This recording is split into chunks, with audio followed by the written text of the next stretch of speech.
Testamento, nosotros, como aquel apóstol recibe a María como madre, también la Iglesia Católica recibe dentro de su seno la presencia de María. Son estas frases, entonces, que van haciéndonos entrar en esa dinámica de la pasión, pero también en la dinámica de un Señor que muere como maestro, enseñándonos a vivir ese momento como cada momento debemos aprender a vivir.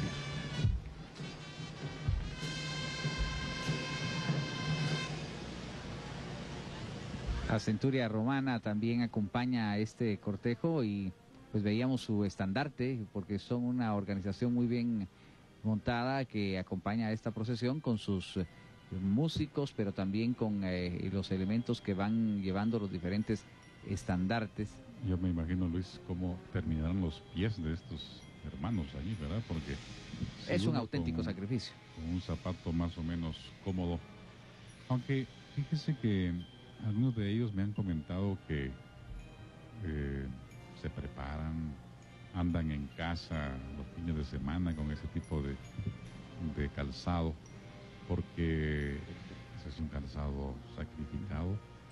El vestido también, porque normalmente pues uno de hombre usa pantalón, ¿verdad? Sí. Entonces el frío, por ejemplo, de esta noche, todos ellos, y los penitentes y los cargadores, han tenido que pasar hoy de lo mojado, de lo seco a lo mojado y de lo mojado a irse secando, y hoy están pues con un aire frío caminando. ¿Por qué lo hacen ellos, verdad? Eso es interesante, porque ellos no reciben ningún pago alguno. Es una dedicación. Yo conozco a un buen amigo que se viste de romano allá en el templo de San José, y yo le digo, ¿y usted continúa aquí? Es una tradición, es una devoción. Yo se lo ofrecí al Señor y mientras pueda hacerlo, lo seguiré haciendo. Pues para ellos constituye una forma de conversión, una forma de acercarse a Dios, de sacrificarse, etcétera. A mí me encantó un pensamiento de uno de los programas de Radio Estrella de esta cuaresma, cuando le preguntan a alguien ¿qué es ser cucurucho? Y él dice, miren, ser cucurucho es más que llevar en hombros a una imagen en una cuadra, en una procesión de Semana Santa.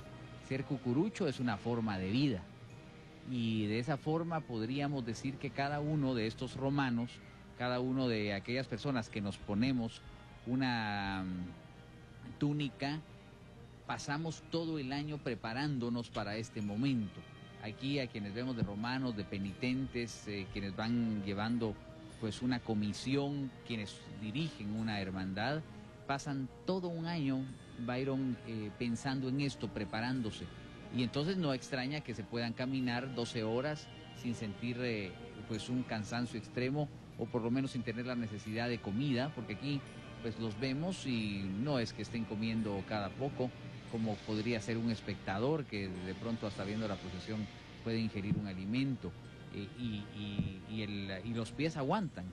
Y así pues cada uno de los cucuruchos tenemos una actitud de vida, pensamos, nuestro círculo de amigos está relacionado con la actividad religiosa, y toda época del año el cucurucho está pendiente de sus imágenes, de sus procesiones, y aunque salimos una vez nada más en 365 años con determinada procesión, la esperamos cada día de ese año. Veíamos, Padre Onel, ahí lo tenemos, los signos de la pasión del Señor, ¿verdad? Que van portados en esos almohadones por unos niños. Yo no alcanzo a percibir qué es este elemento, un cincho, me parece, ¿no? O una especie como de látigo, habría que interpretarlo, pero puede ser. Recuérdese que el látigo fue muy utilizado y desafortunadamente pues es uno de los elementos que se ve con mayor crudeza también, pero hay que mostrarlo como son los clavos. O sea, los clavos traspasaron el costado de sus manos y por supuesto lo atravesaron, y sus pies también.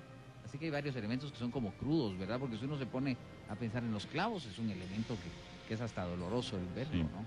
Pero ¿cómo El látigo. lo recupera la tradición, y en este caso las hermandades y los cortejos procesionales, para no dejar olvidada, Padre Manuel, la forma cruenta en que se le dio muerte al Hijo de Dios?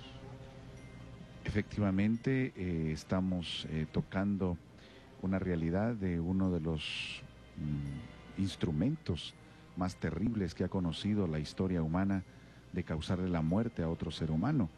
Era verdaderamente una agonía de horas, o un dolor que llegaba al grado del paroxismo, desde un nivel demasiado alto, y de verdad que era una tortura, era una manera de escarmiento para que nadie se atreviese a retar, en este caso al Imperio Romano. Miguel Ángel, cuando pinta la Capilla Sixtina, muestra estos instrumentos de pasión, la corona de espinas, los clavos, la cruz, el lugar donde fue azotado el Señor también, de una manera muy curiosa en la parte alta de su pintura. En la parte baja pone el infierno, en la parte media la lucha entre ángeles y demonios, la presencia de Cristo, los ángeles, y en la parte más alta donde debería estar la gloria, pensaría alguien que debió haber pintado nubes, algo que mostrara a Dios. Precisamente en la gloria pone los instrumentos de pasión, y eso es algo que cuestionó en su momento, pero que obviamente evidenciaba que hemos alcanzado la gloria, que hemos logrado pensar en la vida eterna, precisamente por esa pasión que nos ha ganado el Señor. Y por eso es de resaltar, como ustedes lo hacen muy bien, y hoy la televisión nos permite transmitirle a ustedes ese momento tan doloroso, ese momento pero que fue crucial para nosotros, porque nos gana la salvación a través precisamente de esos instrumentos de dolor. Y a partir de eso, la cruz, instrumento de tortura, se convierte en instrumento de fuerza, de salvación para el cristiano. Valdría preguntar a usted, estimado amigo que nos está viendo, usted, si le dijeran, mire, salga de romano y va a llevar una lanza en el cortejo procesional, ¿usted lo haría? Y a veces hasta nos burlamos de ellos y los criticamos, ¿no? Pero si usted habla con uno de ellos así sinceramente, se va a dar cuenta que tiene un sentido para ellos, para su vida. Estarán sacrificando X, Y cosa. Para otros es un privilegio, no crea que es de que usted llegue allí con los hermanos cruzados ahí en el Calvario y decirle, mire, yo quiero llevar una lanza, o yo quiero salir de romano. No crea que es así nada más. Además tiene su rictus, su ritual, ¿verdad? Lo practican, lo toman muy en serio, se reúnen. Ya decía Luis que no es nomás de un día antes, mira, ¿querés salir o venir? Ellos se organizan. Y hay quienes lo vienen haciendo desde su juventud, desde su niñez, y convencen a otro amigo y lo van introduciendo y ahí van organizándose. Por ejemplo, este señor, ya una persona madura, seguramente tendrá ya varios años, hasta su atuendo, hasta llegar a ese tipo de calzado que decíamos que se requiere pues cierta entrega. Yo les decía hace unos minutos que uno con un calzado pues más o menos cómodo, reciente, el estar caminando en estos días, pues ellos cómo la estarán pasando. Pero es parte de la Semana Santa, es parte de esta tradición tan bella.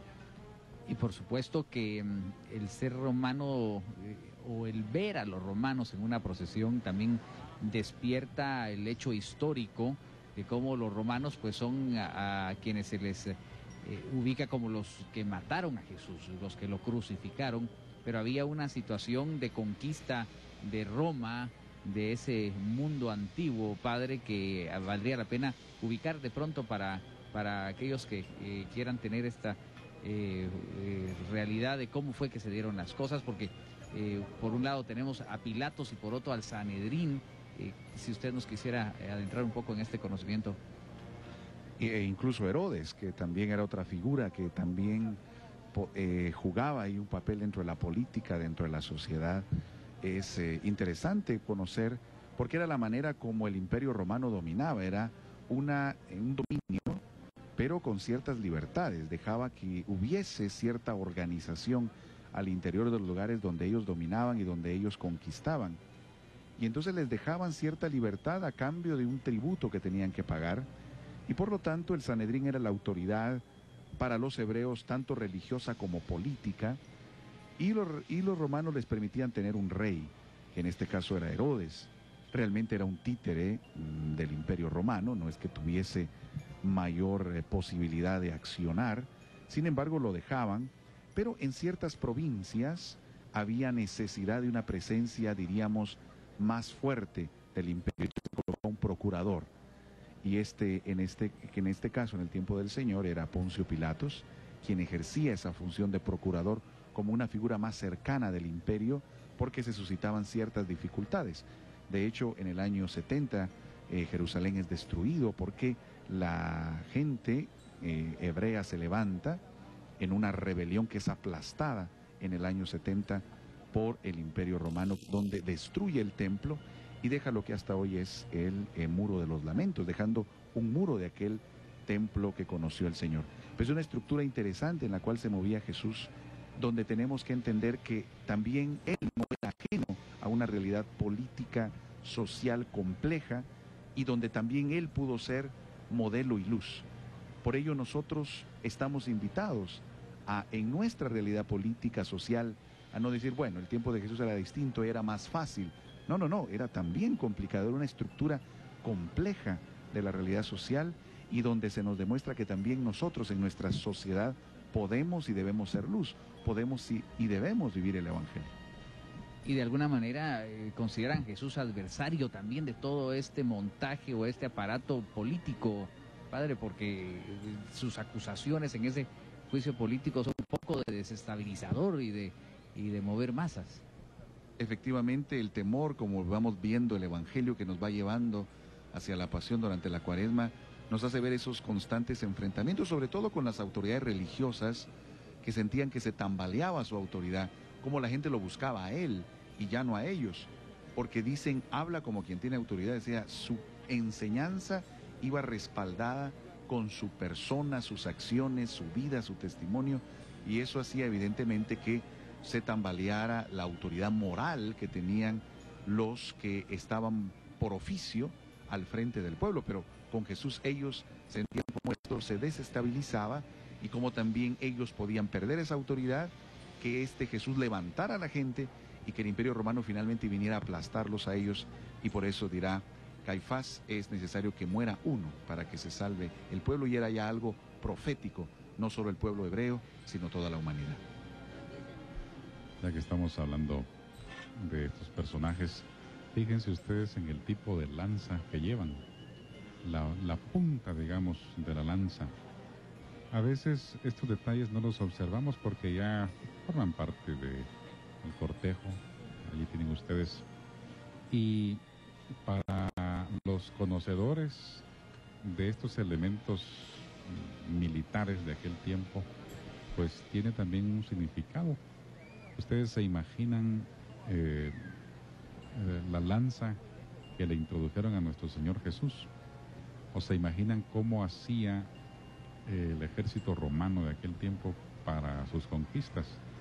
Y ustedes fíjense en otras procesiones y se van a dar cuenta que también hay diversidad de tipos de lanzas, la forma en que se utilizaban en la guerra. Por ejemplo, hay unas puntas de lanza que tienen una base hasta abajo, que prácticamente una vez entra la lanza ya no podía sacarse.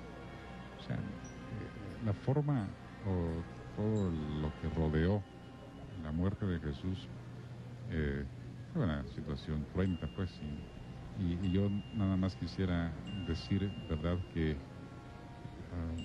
todo esto que estamos viendo aquí debe aterrizar también en nuestra vida, ¿no?